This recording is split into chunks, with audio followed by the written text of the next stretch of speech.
Assalamualaikum ta'ala alaikum warahmatullahi wabarakatuh. Alhamdulillahi rabbil alamin. Wassalatu wassalamu ala ashrafil anbiya'i wal mursalin. Sayyidina wa nabiyina maulana Muhammadin nabil qasimil amin. Wa ala alihi wa sahbihi ajma'in. Subhanaka la ilma lana illa ma 'allamtana innaka antal alimul hakim. Amma ba'd. Qala al-mu'allif rahimahullahu ta'ala wa nafa'ana bihi wa bi'ulumihi fid dharain amin. Faslun fi nawaqidil wudu. Fasal dalam pembahasan mengenai hal-hal yang merusak wudu, yang membatalkan wudu maksudnya. Jadi sebelumnya kami memohon maaf kepada teman-teman karena udah 2 hari atau 3 hari kita libur. Mood saya buat bikin video gak balik-balik, jadi mau gimana? Sebenarnya salah satu penyebab terbesarnya gara-gara kamar yang biasa saya pakai buat shoot video itu sekarang ditempati sama kakak saya, sama bapaknya Tisam tuh, bapaknya Bilal. Nah, dan sekarang ini kamar yang ada di sini itu ditempati sama ipar saya. Dan saya tidurnya pindah-pindah. Dan dengan alasan itu saya susah buat buka kamera, intinya mager lah. Dah sekarang alhamdulillah ipar saya sudah pulang dan saya bisa shoot video lagi. Oke? Bismillah. Ya, kita mulai dengan hal-hal yang membatalkan wudu. Nawaqidul wudu'i arba'atu asya'a. Adapun pembatal-pembatal wudu itu ada 4 perkara. Ada 4 perkara. Pertama, al-awwalu al-khariju min ahadis sabilaini min qubulin au rihun au ghairuhu illa al-maniyya. Yang pertama kita bahas. Yang pertama adalah segala macam hal yang keluar ya dari salah satu dari 2 kemaluan, dari 2 jalan. Apa ini maksud dengan 2 jalan? Min qubulin, dari qubul. Qubul artinya adalah kemaluan bagian depan. Kemaluan bagian depan. Au duburin, atau dubur, kemaluan bagian belakang. Dan ini juga mencakup andai kata ada seseorang yang punya mungkin ya dia sudah operasi, kemudian anusnya tidak lagi berfungsi. Kemudian dokter mengoperasinya dengan cara membuka lubang baru di bawah surah, di bawah lutut. Ini loh, apa namanya? Pusar, di bawah pusar. Dokter membuat lubang baru di bawah pusar sebagai jalan kotoran itu keluar. Sehingga apabila muncul sesuatu yang keluar dari lubang baru tadi itu, maka wudhunya juga batal. Kecuali apabila dokter membuat lubang baru di atas pusar, maka itu tidak dianggap membatalkan wudhu. Kenapa? Karena para ulama mengkategorikan itu sebagai layaknya muntah dan sebagainya. Fahimtum? Jadi kalau ada pembukaan baru yang dijadikan sebagai alternatif ya lubang asal, entah itu kemaluan depan atau kemaluan belakang, maka lubang baru tadi itu kemudian menjadi pembatal wudhu kalau misal sesuatu keluar dari tempat tersebut. Oke, lubang depan maupun lubang belakang. Rihun, apapun itu yang keluar, entah yang keluar itu kentut, gas, ataupun selain gas, mau kelereng, ya, misal ada kamu gak sengaja nelen kelereng, terus setelah beberapa jam kemudian kamu keluar dari pantat kamu, anus ya lebih tepatnya, keluar dari anus kamu itu kelereng dalam keadaan kering utuh, batal. Apapun bentuknya batal. Kering, basah, batal. Besar, kecil, batal. Semuanya batal. Keluar full atau keluar lalu balik lagi, batal. Contohnya yang keluar lalu balik lagi seperti apa? Misal kamu cacingan atau ada cacing pita yang kemudian keluar dari lubang anus kamu, keluar gitu. Ya, entah gara-gara kamu operasi atau kamu minta tolong ke teman kamu untuk narik cacing pita itu, dan ini masuk akal. Mungkin kamu ketawa di rumah kamu sekarang, tapi ini masuk akal terjadi loh. Setelah kamu berusaha tarik keluar, cacing pitanya menarik diri dan balik lagi ke dalam. Apakah batal wudu? Batal. Batal. Jadi apapun bentuknya pasti batal. Kecuali satu hal ini aja yang mengharuskan, yang tidak mewajibkan seseorang untuk berwudu, yaitu illal maniyah, kecuali air mani. Sehingga apabila keluar air mani, yang wajib bagi dia bukan wudu, tapi apa? Tapi mandi besar. Kenapa? Karena para ulama menyebutkan, kalau sesuatu yang besar itu sudah ada, kita gak usah fokus sama hal-hal yang kecil. Kalau sudah ada mandi besar, ngapain fokus ke wudu? Wudu itu versi mini dari mandi besar. Begitu. Nah, fahimtum? Kecuali air mani. Apakah semua air mani? Jawabannya tidak. Ada syarat dan ketentuan. Ya, pertama, maniyu asy-syakhsi nafsihi. Ini dia syaratnya. Pertama adalah mani dirinya sendiri. Apa yang dimaksud dengan maninya dirinya sendiri? Apakah ada kemungkinan mani itu yang keluar dari tubuhnya maninya orang? Ada. Contohnya seperti apa? Contohnya seperti laki-laki yang kemudian berjima atau bersebut dengan laki-laki lain dengan memasukkan kemaluan depannya ke kemaluan anus laki-laki satunya. Itu haram. Tapi kita gak ngebahas bagian itu. Kita ngebahas bahwa wajib ya bagi kedua-duanya untuk mandi besar kan? Nah, kita bahas itunya. Gak ngebahas tentang hukumnya. Hukumnya sudah jelas, teman-teman tahu itu haram. Ya. Kemudian dua-duanya sudah mandi besar. Setelah mandi besar, tiba-tiba keluar mani. Sisa-sisa mani pasangannya tadi itu dari lubang anusnya. Ya?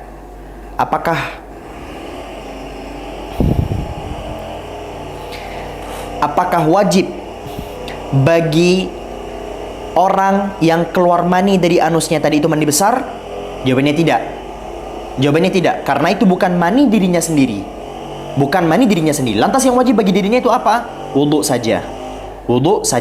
Mohon maaf, kedengeran suara gergaji nggak? Saya berharap nggak kedengeran, karena tetangga saya sekarang lagi motong pohon nih, lagi gergaji pohon. Ya, begitu pula laki-laki ke perempuan.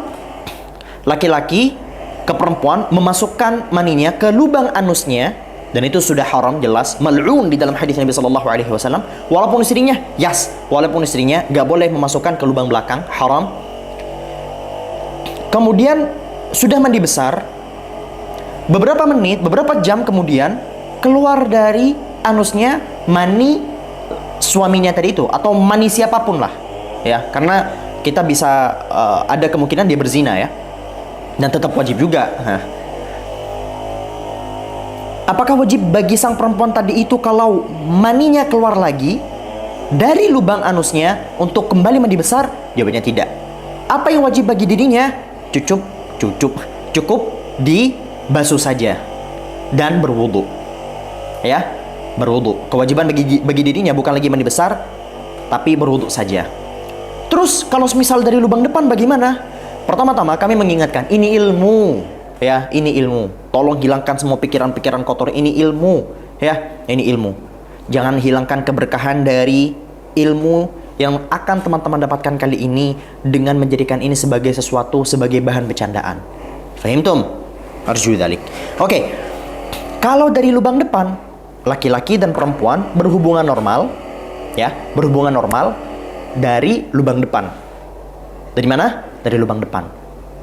Kemudian setelah mereka mandi besar, si perempuannya juga mandi besar, beberapa menit kemudian, beberapa jam kemudian, keluar mani.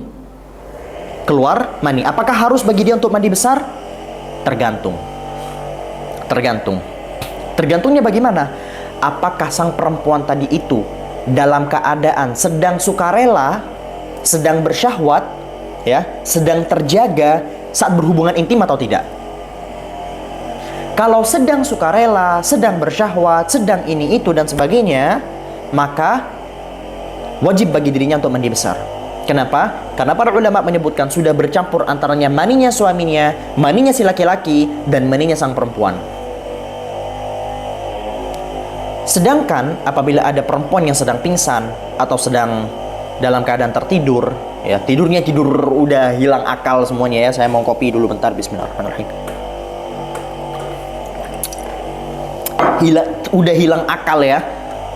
Kemudian datang seorang laki-laki yang kemudian berhubungan badan dengan dia. Setelah dia terjaga, dia, loh, saya tadi habis diperlakukan seperti ini oleh sang lelaki. Apakah wajib bagi dirinya untuk mandi besar? Wajib, karena kita sudah bahas di konteks sebelumnya, ilajul hasyafati fil farji, memasukkan kemaluan laki-laki ke kemaluan perempuan. Nggak harus perempuan, memasukkan satu kemaluan ke kemaluan satunya. Ya, itu konteks yang lebih umum dan lebih bisa teman-teman pahami ya. Nah, wajib bagi dirinya mandi besar? Wajib. Kemudian beberapa jam kemudian keluar lagi dari lubang kemaluan depannya mani dari sang laki-laki tadi. Apakah wajib bagi dirinya mandi besar? Jawabannya tidak. Kenapa? Karena dia tidak dalam keadaan terjaga, tidak dalam keadaan bersyahwat, tidak dalam keadaan sadar, tidak dalam keadaan-keadaan yang seperti itulah. Sehingga tidak masuk akal ketika bercampur antaranya maninya sang laki-laki dan maninya sang perempuan dalam konteks tersebut. Fahimtum? Arju dzalik. Itu syarat yang pertama. Mani, syarat yang pertama adalah ini. Yang kedua, al-khariji minhu awalan. Ya, yang keluar dari kemaluan tadi itu awalan. Awalan artinya di awal permulaannya, di awal-awal. Apa maksudnya di awal-awal? Artinya adalah mani yang keluar di momen awal dia bersyahwat. Contohnya, andai kata ada orang yang lumayan stres, lumayan gila, dan ini bisa saja terjadi. Jujur ketika guru kami ngejelasin ini, saya itu kayak mikir, emang masuk akal ya? Tapi makin kelamaan, lama-kelamaan, saya baca cerita-cerita orang, baca DM-DM orang, pertanyaan-pertanyaan jemaah, buka X ya, buka Twitter, cerita-cerita orang yang punya kelainan-kelainan seksual tuh bener-bener kayak, oh iya ya, pembahasan para ulama dulu disebutkan yang sebenarnya gak masuk akal itu terjadi loh di zaman sekarang. Terjadi di zaman sekarang. Nah, contohnya. Misal, ada seorang laki-laki yang mengeluarkan maninya. Pras. Oke. Kemudian, dia mengambil suntik dan diambil lagi maninya tadi itu. Seret gini. Kemudian ditembakkan lagi mani itu ke penisnya. Seret. Kemudian keluar lagi dari penisnya mani yang tadi. Maka ini tidak ada kewajiban bagi dirinya untuk mandi wajib. Itu yang dimaksud, karena itu kan mani kedua ya. Sisanya yang tadi, bukan mani pertama. Fahimtum? Ini sebenarnya kalau misal teman-teman nggak paham juga nggak apa-apa lah. Nggak apa-apa karena ya begitulah. Udahlah. Atsani, yang kedua, zawalul aqli, hilangnya akal. Binaumin, entah itu dengan tidur au ghairihi. Hilangnya akal dalam konteks apa? Dalam konteks apapun. Saat teman-teman pingsan, saat teman-teman habis minum obat yang memabukkan, ya. Saya punya teman, dia punya paru-paru kayaknya, apa-apa ya, saya lupa. Intinya efek after dia minum obat, tuh saking kerasnya dia udah sampai gak sadar, udah hilang akalnya. Atau pingsan atau tidur, ya konteks yang mungkin paling familiar di telinga kita itu tidur. Itu membatalkan wudu. Mantap. Mana lagi? Itu juga membatalkan wudu. Illa, kecuali nauma, tidurnya, qa'idin, orang yang duduk, mumakkinin, yang mantap, yang memantapkan, yang merapatkan, maq'adatahu, tempat duduknya dari bumi. Maksudnya apa? Maksudnya tidur itu kan membatalkan wudu. Yes, tapi ada satu kondisi orang tidur tapi wudunya gak batal. Saat kapan? Saat dia lagi duduk ya, dalam keadaan antara pantatnya tadi itu, antara bokongnya, celah-celah tidak ada celah-celah bokong. Ini bokong nih, bokong. Ini di sini antara lubang anus itu tidak ada celah. Dan ini mungkin tergambarkan bagi yang lebih familiar, bagi orang yang gemuk. Orang gemuk itu kan bokongnya itu kan sekali dia duduk, anusnya langsung tertutup rapat, prat gitu kan. Berbeda sama orang yang kurus. Nah, Orang-orang yang kurus itu bokongnya ketika dia duduk, dia mau duduk begini, ini di sini masih terbuka luas gitu, ya. Masih bisa tuh semut-semut, kecoa lewat tuh masih bisa. Orang yang kurus. Kecuali apabila dia duduk di atas bantal model begini. Model begini. Kenapa? Karena dia bisa, orang tidur itu kan nggak bisa mengontrol kentutnya ya, nggak bisa mengontrol sesuatu yang keluar dari tubuhnya kan. Sehingga bagian pantatnya tadi itu saat ditutup ya nggak keluar apa-apa. Saat nggak ditutup ada kemungkinan nanti keluar sesuatu dari situ, ya kan? Nah, sehingga kalau orang duduknya begini, dalam keadaan duduk begini ya, duduk dengan catatan bokongnya agak ke atas. Teman-teman ketiduran ke kanan tapi bokongnya masih rapat, mantap, nggak batal. Tidur ke kiri, mantap, ya. Tidur ke depan gini, mantap. Bahkan tidur kepalanya nyentuh tanah tapi bokongnya itu ya mungkin karena teman-teman, sebagian dari teman-teman itu agak gemuk, bokongnya itu masih menutup loh. Itu masih menutup, nggak batal. Itu terjadi di antara diriwayatkan dari salah seorang sahabat radhiyallahu anhu.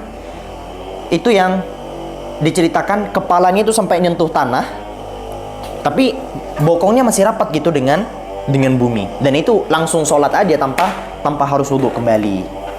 Fahimtum ya? Dengan catatan bokongnya masih rapat ke bawah. Kalau sempat kebuka gini, tidurnya kebuka gara-gara adung set kalau kata orang Madura, apa ya, posisi bokongnya ke atas begitu, maka batal. Kemudian ats-tsalitsu, bab ketiga, perkara ketiga, iltiqa'u, bertemunya basyaratai, dua kulit. Ya, apa disebut sebagai basyarah? Zahirul jildi, kulit luar. Sehingga apabila yang bertemu itu bukan kedua kulit melainkan rambut, nah rambut ini gak batal. Nyentuh rambut gak batal. Nyentuh mata, mungkin ada orang matanya belok ya, kayak gede banget gitu. Terus Anda tusuk matanya sebelum menyentuh kelopak matanya, karena kelopak mata merupakan bagian dari kulit. Anda sentuh matanya, ceplik gitu, atau kukunya, atau giginya, atau tulangnya. Tulang ini ada khilaf, cuman mu'tamad masih batal. Nggak batal. Itu semua tidak dianggap membatalkan. Yang membatalkan kapan? Ketika menyentuh kulit. Ketika menyentuh kulit. Fahimtum? Ya. Selain dari kulit tidak batal. Rajulin wa mra'atin, laki-laki dan perempuan, bukan sesama laki-lakinya. Walaupun bernafsu tidak batal. Misal jangan saya dong.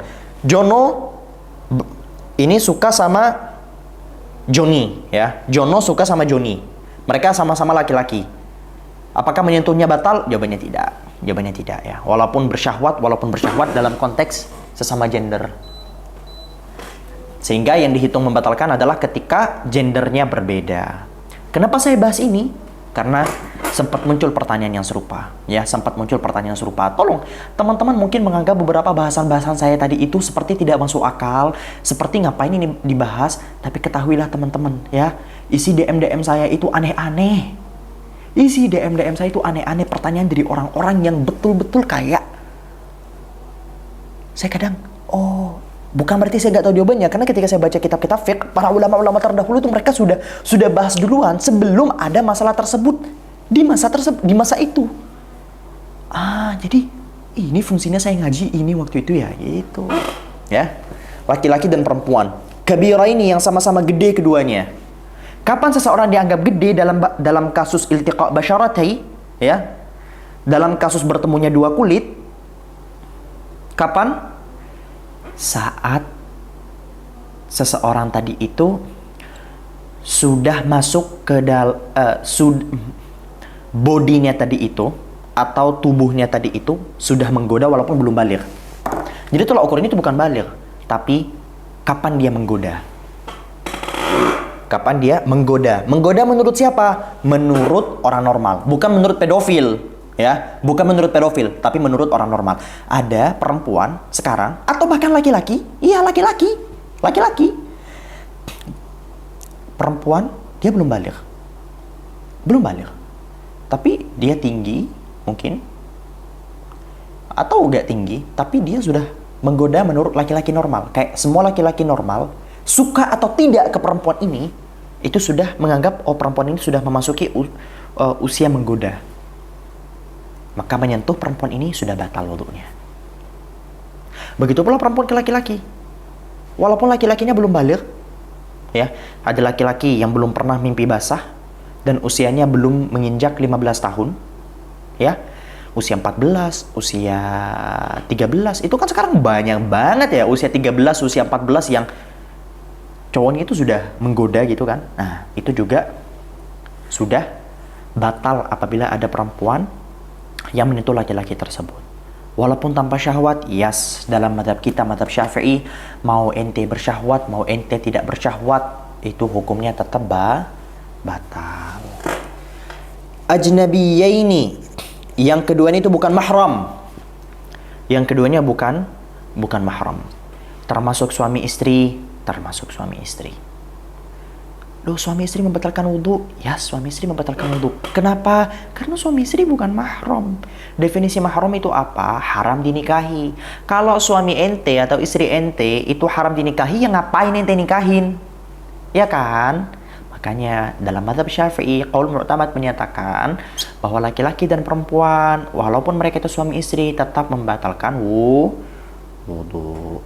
Min ghairi hailin, tanpa adanya sekat apapun, tanpa adanya penghalang apapun. Walaupun penghalangnya kecil. Ada penghalangnya tipis banget, maka tidak membatalkan wudhu. Tapi kalau semisal gak ada penghalang, maka dia dianggap membatalkan. Para ulama menyebutkan, walaupun penghalangnya tadi itu berupa daki. Misal nih, ada orang udah gak mandi selama 10 tahun. Apakah itu ada banyak banget. Gak mandi 10 tahun. Kemudian dakinya itu pol-polan, Pak. Dakinya itu pol. Ya. Kemudian Anda menyentuh bukan di area kulitnya, tapi di area yang dakinya pol-polan itu dikit, maka itu tidak membatalkan wudhu. Tidak membatalkan wudhu. Ar-rabi'u, adapun yang keempat, massu, menyentuh, qubulil adami, kemaluan laki-laki, kemaluan anak Adam, maksudnya kemaluan manusia. Sehingga apabila menyentuh kemaluan hewan selain daripada manusia, saya mau ngopi dulu, bismillahirrahmanirrahim. Apabila yang disentuh itu bukan kemaluan manusia seperti kemaluan hewan, kemaluan ikan dan sebagainya, maka tidak membatalkan wudhu. Kemaluan laki-laki saja tidak, kemaluan perempuan. Kalau laki-laki sudah jelas itu bagian pohonnya itu ya, bagian batangnya. Kalau perempuan, gini. Kalau perempuan, sekarang saya hanya mencontohkan apa yang dicontohkan oleh guru kami saat menjelaskan ini. Kami hanya akan mencontohkan apa yang dijelaskan oleh guru kami saat menjelaskan tentang ini. Sehingga pertanyaan-pertanyaan lanjutan yang akan teman-teman pertanyakan di comment section dan sebagainya, mohon maaf kami gak bisa jawab, karena pengetahuan kami sebatas pengetahuan yang diajarkan oleh guru kami. Guru kami menyebutkan bahwa yang menyentuhnya itu membatalkan wudhu adalah saat di posisi kemaluan perempuan ya, itu multaqa asyafrain, tempat bertemunya dua bibir. Nah, pakai begini ya. Tempat bertemunya dua bibir itu di mana? Ya bagian dalamnya, bagian bertemunya dua bibir tadi itulah yang membatalkan wudhu. Ya. Tempat bertemunya dua bibirnya tadi itu yang membatalkan wudhu. Sehingga zahirus syafrain, kata guru kami, bagian luarnya itu tidak membatalkan wudhu. Bagian luarnya tok ketika disentuh itu tidak membatalkan wudhu. Yang membatalkan di mana? Bagian bertemunya dua kemaluan tadi itu. Sudah sampai di sini. Saya gak bisa jelaskan lebih detail. Dan lagi-lagi kepada teman-teman sekalian, jangan kotori pembahasan kita kali ini dengan bercandaan, dengan pikiran-pikiran kotor dan sebagainya. Fokus dengan ilmu. Oke? Au halqati duburihi, atau bagian lingkaran anus. Bukan bokong ya. Nyentuh bokong nggak batal wudhu, tapi lingkaran anus. lingkaran anus. Itulah yang membatalkan wudu. Itu sudah jelas, gak perlu kita perdalam. Bibatnir rahati, dengan telapak tangan atau telapak jari, au butunil asabi, atau telapak jari. Menyentuh dengan apa? Kapan sentuhan terhadap kemaluan tadi itu batal? Saat disentuh ya dengan bagian yang tertutup apabila kedua telapak tangan itu dilekatkan. Coba sekarang teman-teman angkat kedua tangan begini ya, angkat begini. Kemudian kita goyang satria. Enggak. Enggak. Ini angkat kedua tangan, terus pertemukan kedua tangan kalian, kedua telapak tangan kalian. Gini, ya. Gini nih. Ya. Mana yang menyentuhnya membatalkan wudu? Bagian-bagian yang tidak terlihat itulah yang membatalkan wudu.